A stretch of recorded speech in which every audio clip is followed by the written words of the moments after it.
আসসালামু আলাইকুম। আমি ফারজানা ফাতেমা মানিকগঞ্জ থেকে বলছি। আশা করছি আপনারা সবাই ভালো আছেন। আমরা আল্লাহর রহমতে ভালো আছি। প্রতিবারের মতো আবারও চলে আসলাম নতুন একটি ডেইলি ব্লগ ভিডিও নিয়ে। আশা করছি আমার সকল প্রিয় আপু ভাইয়াদের কাছে আমার আজকের এই ভিডিওটি ভালো লাগবে।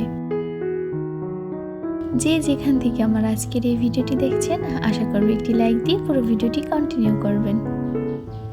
এতে করে আমার এই ভিডিওটি আর অনেকের কাছে পৌঁছাতে সাহায্য করবে। তো সকালবেলা ঘুম থেকে উঠেই চলে আসলাম একটু বাড়ির চারিদিকে হাঁটাহাঁটি করার জন্য। তো এই যে ছোট বোন এসে ডাক দিয়ে আমাকে ঘুম থেকে মাত্রই তুললো, আর এদিকে দেখতে পেলাম যে অনেকগুলো কদম ফুল ফুটে আছে। তো ওর সাথে চলে গেলাম দেখতে, আর ও আমাকে এদিকে কদম ফুল ফেলে দিচ্ছিল। তো বাড়ির চারিপাশটা হাঁটতে হাঁটতে দেখলাম যে কাঁঠালের খুব সুন্দর ঘ্রাণ করছে। তো ছোট বোনকে বললাম যে দেখো কোনটা পেকেছে। তো ওর ব্যর্থ চেষ্টায় ওইটা খুঁজে বের করেছে যে এটা পেকেছে। তো পারার জন্য খুব চেষ্টা করছে। আমাদের বাড়িতে মই নেই, তো মইয়ের কারণ না থাকার কারণে আর কি পারতে পারছে না। যাই হোক, কোনো রকম ওটা লাঠি দিয়ে পেরে নিয়েছে, কিন্তু খাওয়ার মতো কোনো অবস্থায় ছিল না। যদিও ওটা বাদরে খেয়েছে বা পাখিতে খেয়েছে, ওটা আমরা নিজেরা এমনিতেই খেতাম না। যাই হোক, সকালের নাস্তায় গরুর মাংস আর চিতই পিঠা খেয়ে চলে আসলাম।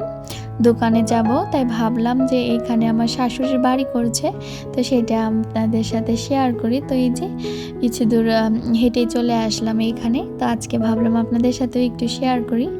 তো একটু চক পেরিয়ে এই বাড়ির মধ্যে ঢুকতে হয়, আর এটা নতুন করছে। আগে কাজ শুরু করেছিল, এখনও সম্পূর্ণ হয়নি। সম্পূর্ণ হলে আরও ভালোভাবে দেখাতে পারবো। বাড়িতে ঢুকতে এখানে জলপাই গাছ আছে, অনেক বেশি ফুল এসেছে। জলপাই এখনো আসেনি, আর আরও গাছপালা ছিল, তবে নষ্ট করে ফেলেছে লোকজন। আর এই যে এখানে রুম হয়েছে। তো এই যে এই সাইটের রুমগুলো আমাকে দেওয়ার কথা বলেছিল, এই যে এইগুলো। তো আমরা তো এখন যাব না, এখানে আরও দেরি হবে। তবে সম্পূর্ণটাই ঠিক করে রেখে দিবেন, যখন আমরা বেড়াতে যাব তখন আপনাদের সাথে পুরোপুরিভাবে শেয়ার করে দিব। আর ভেবেছিলাম যে আমার শাশুড়ি এখানে ছিল, তো আমি আর আমার ছোট বোন এখানে চলে গিয়েছিলাম তার সাথে দেখা করার জন্য। তো এখানে পাইনি। তো ঘুরে ঘুরে ঘরটা দেখছিলাম কত দূর কি কাজ শেষ হয়েছে বা বাকি আছে। তো ভাবলাম কেননা এই সাইডটাতেও ভিডিও করি, দেখি কোনো সবজি গাছ লাগানো আছে কিনা। আর এই যে কিছু প্রজাপতি এদিকে উড়াউড়ি করছে। আমার কাছে হলুদ রঙের প্রজাপতি আর ফুল খুব বেশি পছন্দ। তো এই যে কি সুন্দর নদীর সাইডে বাড়ি, সবসময় বাতাসের অভাব হবে না, প্রাকৃতিক এসি। তো একবারে দক্ষিণের বাতাস লাগবে।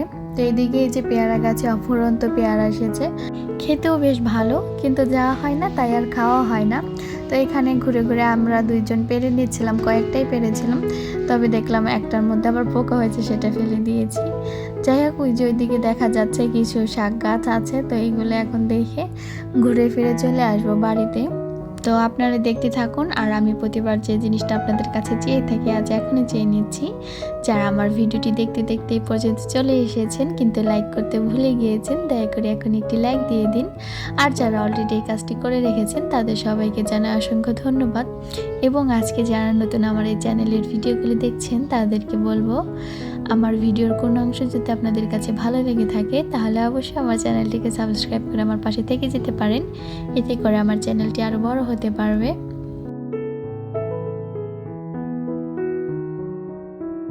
তো বাড়ির চারিপাশ হেঁটে হেঁটে দেখলাম এখানে বিভিন্ন ধরনের শাকসবজি গাছ লাগানো আছে, আর নতুন মাটিতে বরাবরই শাকসবজি যেটাই বলি সবকিছুই খুব সুন্দর হয়ে থাকে। তো এখন চলে যাব, আর আজকে আমি বিকালে বাড়িতে চলে যাব, থাকার জন্য এসেছিলাম কয়েকদিন, তবে সেটা সম্ভব হয়নি। শুনলাম যে আমার ননদ এসেছে, তো তাড়াহুড়া করে চলে এসেছিলাম বিকালে আবার বাসায়। তো এই যে বাড়িতে যাওয়ার আগে একটু দোকান হয়ে গিয়েছে, এখান থেকে আইসক্রিম, চানাচুর এইসব কিনে আবার চলে আসলাম বাড়িতে। তো বিকালে যেহেতু বাড়িতে চলে এসেছি, ছোট ভাইগনাকে নিয়ে এসেছিলাম, ছোট ননদের ছেলে। তো তাকে আবার ফেরত দিতে গিয়েছিলাম। আমার সারাটা দিনই মানে গাড়ির মধ্যে যাওয়া আসার মধ্যেই ছিলাম। তো আমার এক ননদ নানি শাশুড়ির বাড়ি চলে গিয়েছে, কিন্তু বাচ্চা এখানেই ছিল। তো আর এক ননদ আবার এসেছেন। তো আমি এখানে রাতে রান্না করে নিচ্ছি, যেহেতু আমি আবার আমাদের বাড়ির এখানে গিয়েছিলাম নানি শাশুড়ির বাড়িতে। তো এই যাওয়া আসার কারণে আমার রাতে রান্না করতে বেশ খানিকটা দেরি হয়েছে। আর এরই মধ্যে বিদ্যুৎ ছিল না, পানি ছিল না, যার কারণে আরও বেশি দেরি হয়েছে।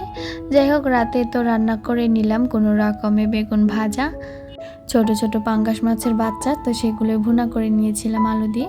তো চলে আসলাম পরের দিন সকালে। আর পরের দিন সকালে ননদের আবদার ছিল যে তাকে একটা কেক বানিয়ে দেওয়া হবে। তো সেও অল্প সময় হাতে নিয়ে এসেছিলেন, তো তার জন্য আমি এখানে কেক বানিয়ে নিয়েছি। এখন সময় 6টা বাজে, তো আমি ঘুম থেকে উঠেই তার জন্য আগে কেক বানিয়েছি, সে আবার চলে যাবে। তো আজকে আমি কেকটা বানাবো 2টা ডিম দিয়ে। আর এর জন্য আমি এখানে 2টা ডিম আর চিনি পরিমাণ মতো দিয়ে এটাকে বিট করে নিব। আর বিট করা হয়ে আসলে এর মধ্যে আমি ময়দা, বেকিং পাউডার একে একে সমস্ত কিছুই মিশিয়ে দিব। পাশাপাশি অন্য সব চুলায় আমি রান্না বসিয়ে দিয়েছি সকালের খাবারের জন্য। আর শুধু রেখেছি যে আমার ননদকে রুটি বানিয়ে দিব আজকে। কারণ হচ্ছে আমি ভালো একটা রুটি বানাতে পারি না, তো তাকে বললাম আজকে যেন রুটি সে বানিয়ে দেয়। তো এরপর তাকে ডেকে তুলবো, এখন ডাকিনি কারণ তারও ছোট বাচ্চা আছে, এই কারণে। আর রুটিটা বানানো হয়েছিল সুফিয়ানের আব্বুর জন্য। তিনি যেহেতু প্রতিদিনই টিফিনে রুটি খান, ভাত নেয় না সে, তো তার জন্য আজকে বানানো হয়েছে। আর এইদিকে কথা বলতে বলতে আমার কেকের মিশ্রণটাও হয়ে এসেছে। তো আমি একটা পাশে আগে থেকে একটা বাটির মধ্যে তেল ব্রাশ করে ওর মধ্যে ময়দা দিয়ে গড়িয়ে নিয়েছি। আর এখন এটাকে ঢেলে এটাকে ইলেকট্রিক ওভেনে দিয়ে দেব। আর ওইটাকে আমি আগে থেকে প্রিহিট করে রেখেছি। আসলে কেকের ব্যাটার অনুযায়ী আমি মোলটা একটু বেশি বড় নিয়ে ফেলেছিলাম, আসলে এখানে আরও ছোটটা ব্যবহার করা উচিত ছিল। আর কেকের মিশ্রণটা ঢালা হয়ে আসলে এটাকে আমি একটু চারিদিকে ঘুরিয়ে ঘুরিয়ে ট্যাপ ট্যাপ করে দেব, কারণ হচ্ছে এর মধ্যে যদি কোনো বাবল থেকে থাকে তাহলে সেটা বের হয়ে যাবে। আর তা না হলে পরবর্তীতে কেকটা ভালো মতো ফুলবে না, ভিতরে ফাঁপা থেকে যাবে। আর ওটাকে আমি ওভেনে দিয়ে এসে এখানে মাছ ভেজে নিচ্ছি। এটা হচ্ছে সুরমা মাছ। আর তো সুরমা মাছ আমাদের বাসার সবারই বেশি পছন্দ, আমি বাদে। যাই হোক, এখানে এগুলো ভেজে নিয়েছি। আর এখানে আছে ঢেঁড়স ভাজি আর হচ্ছে লাউ ভাজি। তো আমার প্রায় সমস্ত কাজই শেষ। তো আমি এখন এদিকে কেকটাও হয়ে এসেছে, এখন এটাকে বের করে নিব। ওই যে বললাম না যে মোলটা বেশি বড় হয়ে গেছে, তাও উপরের দিকে বেশি হয়নি, ফুলে ওঠেনি, তবে যথেষ্ট নরম হয়েছে, তা দেখেই বুঝতে পারছেন হয়তো। তো এখন আমি রেডি হয়ে গিয়েছি। আর এই যে এখানে কিছু তরকারি আগে থেকে উঠিয়ে রেখেছি আমার ননদের জন্য। তো এখন আমি একেবারে বের হয়ে যাব আমার ননদের সাথে দেখা করার জন্য। দেখা করে সুফিয়ানকে নিয়ে আবার স্কুলে চলে যাব। যাই হোক, আমার আজকের ভিডিওটি ছিল এ পর্যন্তই। আশা করি ভালো লেগেছে। আল্লাহ হাফেজ।